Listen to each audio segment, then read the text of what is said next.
Chemo is over.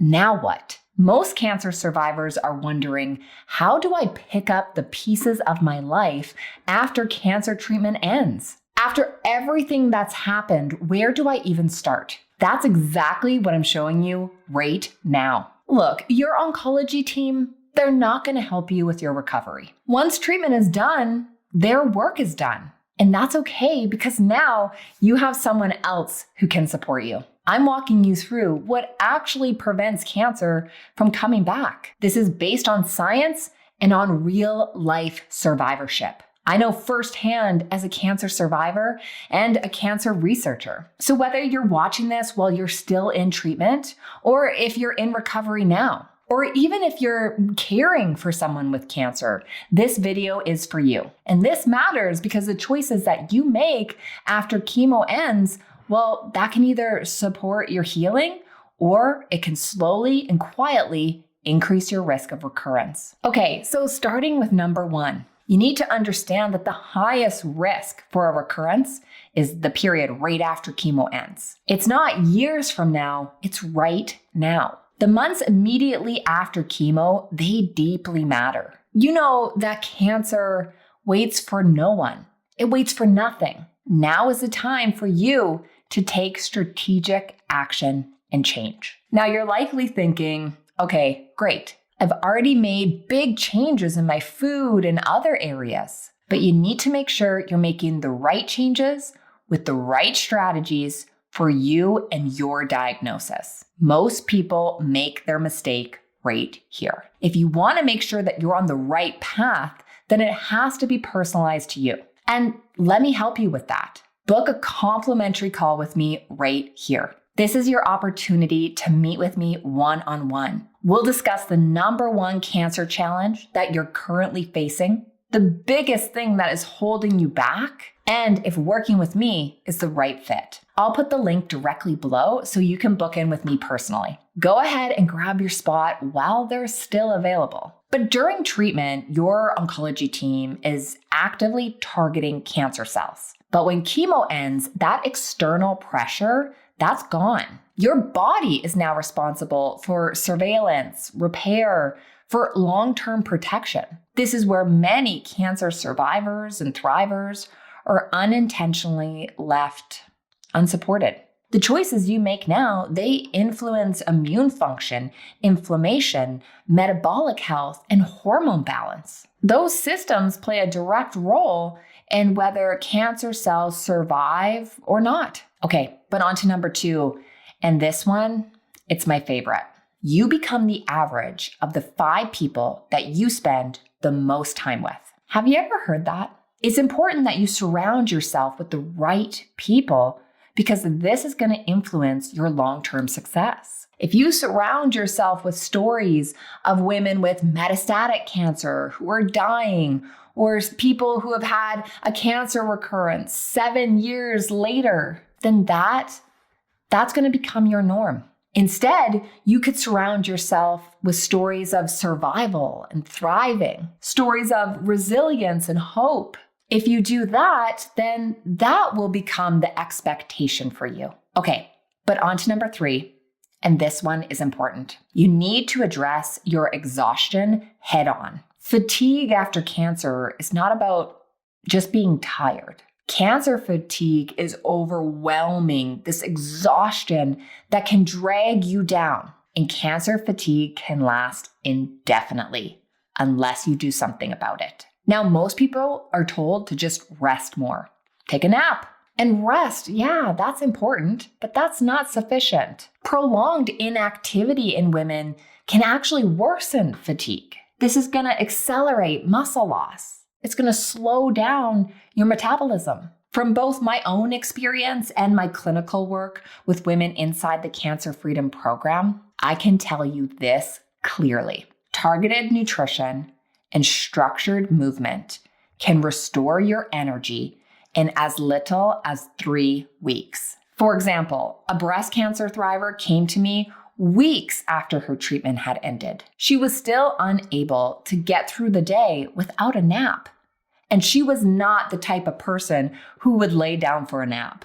but we focused on rebuilding her protein intake, stabilizing her calories, stabilizing her blood sugar, and working on strength-based movements. Within 3 weeks, 21 days, her energy shifted. This was not just because time passed and she magically healed. This was because she took action. Okay, but onto this next one. Understand that your food is not just about getting through treatment. It's actually about long-term cancer risk reduction. During chemo, many people are told, just eat whatever you want. But that advice just doesn't apply. That's actually bad advice. Your post-chemo nutrition, it needs to be strategic. The foods you eat, they matter. You are feeding your immune system. For example, fiber can support estrogen metabolism and gut health. This can actually lower your risk of a cancer recurrence. But if you're not getting enough, then you're not getting that risk reduction. Protein helps with muscle rebuilding. All the muscle mass you've lost throughout treatment, we need to get it back, and protein is how you do it. Now, between my doctorate degree in cancer care and practically supporting thousands of women after cancer, I've noticed that perfection with your nutrition is not the key to success. It's actually about consistency. It's clarity around what actually matters nutritionally. Okay, but on to number 5, and this one is about rebuilding your muscles. So many women tell me that they've lost so much muscle mass during their treatment, and now's the time that we get it back. Muscle is a metabolic organ. This is going to improve your insulin sensitivity. It's going to reduce chronic stress. It's going to help your metabolic health. And especially as we age into long-term cancer survivors, you need muscle mass. Now, chemotherapy, it accelerates the loss of muscle mass, especially in women. This loss of muscle mass is strongly associated with long-term and persistent fatigue. When I was recovering from my own chemo, strength training felt like nearly impossible. But starting small changed everything. Cancer survivors and thrivers who rebuild their muscle mass, they also improve their bone density. Their balance improves, their metabolic health improves, and their confidence skyrockets. This does not require a gym membership. It does not require extreme workouts. What you need is body weight strength training consistently done inside your home. I've watched women in their 50s, their 60s, their 70s consistently strength train and rebuild their muscle mass. They thought they'd never thrive like this again, and here they are. Strength is your protection. Okay, but on to the next one. We've got to talk about managing your stress. So many people come to me saying that they believe stress really triggered their cancer. And chronic stress has significant impacts on your body. You know that. Plus, then after cancer, the fear of recurrence, the anxiety, the scan fear, that all stacks up. Now, just simply ignoring this doesn't make it go away. Stress biology, it influences your immune system. This is well documented in cancer research. And when I transitioned from clinician to patient, I felt this firsthand. My body actually responded to fear before my mind could even catch up. You need to start by supporting nervous system regulation through sleep, through transformative mindset, through breath work, and boundaries. Those are non-optional. This is part of your cancer prevention plan. Cancer survivors and thrivers who address stress physiology have better outcomes, better energy, better sleep, better quality of life. This is not about just positivity.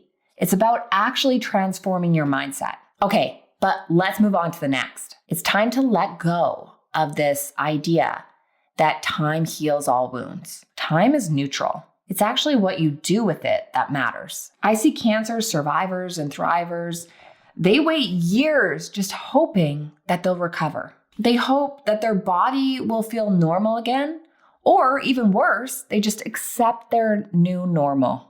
But I've also witnessed hundreds of cancer survivors take ownership over their recovery, and they end up rebuilding themselves to a stronger and healthier version than even before cancer. Now, I'm not saying that recovery is easy, but I am saying that it's possible. Even now, 9 years after my own diagnosis, I'm the healthiest and the fittest I've ever been now. That did not happen by accident. That did not happen by just waiting for time to heal. That happened because my recovery was treated as a time that deserved structure and strategy. You deserve that exact same clarity. Okay, but this next one is very important to understand. We need to recognize that staying cancer-free is not just about one habit. It's not about just one alignment, one food, one drink, one supplement. That's not how this works. You've got to look at yourself holistically, the whole picture, using nutrition, movement, mindset, sleep, supplements, all together to create an anti-cancer life. When these systems all work together, your body becomes unhospitable to cancer. This is what I see repeatedly in cancer survivors. It's this everyday pattern and consistency, not perfection. It's not about fear, but it's about alignment. Now that chemo is over, what keeps you cancer-free is not about luck. It's understanding how your body works and supporting it intentionally. Okay, so now that you know this, the next thing to dig into are exactly what foods to be eating after cancer. That's exactly why I'm linking up this next video for you here. Click the link here and I'll see you in the next video.